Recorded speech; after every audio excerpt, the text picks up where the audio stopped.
పోస్టర్ల వల్ల విద్యార్థులు ప్రభావితం అవుతారా? సాయుధ పోరాటాల వైపు నడిచే అవకాశం ఉందా?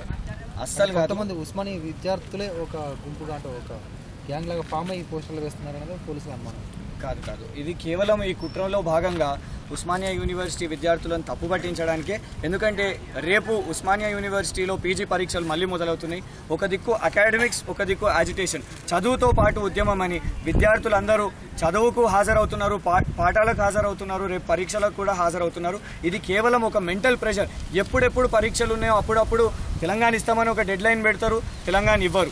అంతేకాకుండా లేకుంటే ఇట్లాంటి వీళ్ళు మావోయిస్టులను ఒక స్టేట్మెంట్ ఇస్తారు, మళ్ళీ తర్వాత అంటే విద్యార్థుల మీద మానసికంగా ఒక ఒత్తిడి తీసుకురావడానికే ప్రభుత్వం ఇలాంటి కుట్రలు చేస్తున్నారు. కానీ ఎలాంటి వాళ్ళ కుట్రలకు మేము ఛేదించి తప్పకుండా రేపు మా పరీక్షలను కూడా రాస్తాం. పరీక్షలు రాయగానే మళ్ళా రోడ్ల మీదకి వస్తాము, తెలంగాణ ఉద్యమాన్ని ముందుకు తీసుకొని వెళ్తామని. ఈ ప్రభుత్వం ఎట్టి పరిస్థితుల్లో ఈ తెలంగాణ ఉద్యమాన్ని అణిచివేయలేదు. ఉస్మానియా యూనివర్సిటీ రేపు రాబోయే 2014 ఎన్నికల్లో కూడా వాళ్ళు ఒకవేళ ఎన్నికల మీద కాన్సన్ట్రేషన్ చేస్తుంటే ఉస్మానియా యూనివర్సిటీ విద్యార్థులను ఇక్కడనే లోపటి ఉంచి లేకుంటే జైలు పాలు చేసి నక్సలైట్లు కేవలం తెలంగాణ ఉద్యమకారులపై ఈ మధ్య తెలంగాణ విద్యార్థి కేసులు వేసి జైలు పాలు చేసిర్రు. అంతేకాకుండా దీనికి వీళ్ళు లొంగలేదని చెప్పేసి ఇప్పుడు పెద్ద కేసులు నక్సలైట్ల కేసులు వేసి 6 నెలలు, సంవత్సరం జైల్లోనే మమ్మల్ని ఉంచుదామని ప్రయత్నం చేస్తున్నారు. కానీ ఎట్టి పరిస్థితుల్లో మేము తగ్గబోము. రాబోయే ఎన్నికల్లో మేము కూడా ప్రజల్లోకి వస్తాం. ప్రజల్లోకి వచ్చి కాంగ్రెస్ ఏదైతే తెలంగాణకు అన్యాయం చేసిందో, తెలంగాణ ద్రోహులు చేస్తుందనే డౌట్స్ ఏంటి? ఇంతకుముందు చెప్పినట్టుగా టాస్క్ ఫోర్స్ దగ్గర 50 అతికించిన పోస్టర్లు అనేది ఒక డిజైనర్ని లోపలేసి టార్చర్ చేస్తున్నారు. ఈ 2 విషయాల గురించి అంటే ఏముంది అంటే గతంలో కూడా అందరికీ తెలిసిన విషయం 2009లో కూడా వాళ్ళు ఏదో వాళ్ళే క్రూడ్ బాంబ్స్ పెట్టి బాంబులు పెట్టిర్రు, ఉస్మానియా యూనివర్సిటీలో అసాంఘిక శక్తులు ఉన్నారు అని వాళ్ళు చెప్పారు. కానీ ఇప్పటి వరకు ఎలాంటి అసాంఘిక శక్తులు వాళ్ళు చూపెట్టలేకపోయారు, నిరూపించలేకపోయారు.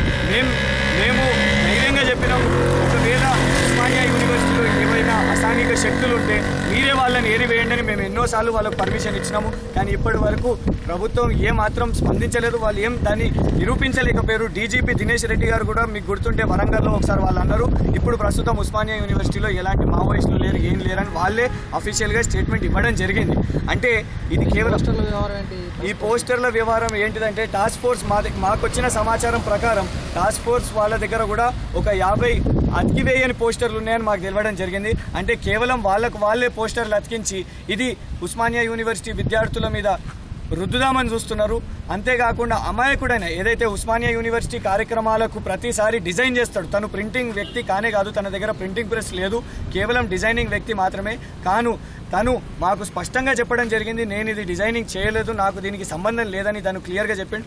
ఒకవేళ నిజంగానే ఇందులో ఎలాంటి కుట్ర లేకపోయి ఉంటే, నిజంగానే ప్రభుత్వం దీంట్లో దాన్ని చేయి లేకపోయి ఉంటే మరి ఎందుకు మీడియాకు పోలీస్ మాట్లాడట్లేదు,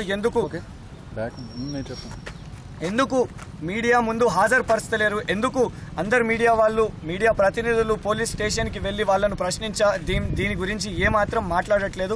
అంటే దీంట్లోనే కుట్ర కనబడుతుంది. ఈ పోస్టర్ల విషయంలో ఏమాత్రం ఉస్మానియా యూనివర్సిటీ విద్యార్థులకు సంబంధం లేదు. తెలంగాణ ఉద్యమాన్ని శాంతియుతంగానే, ప్రజాస్వామిక పోరాటంగానే, కాన్స్టిట్యూషనల్గానే ఆర్టికల్ 3A ప్రకారం సాధించుకుంటాం. పార్లమెంట్లో బిల్లు పెట్టే వరకు తెలంగాణ ఉద్యమాన్ని కొనసాగిస్తామని OUJC TSJCగా స్పష్టం చేస్తుంది.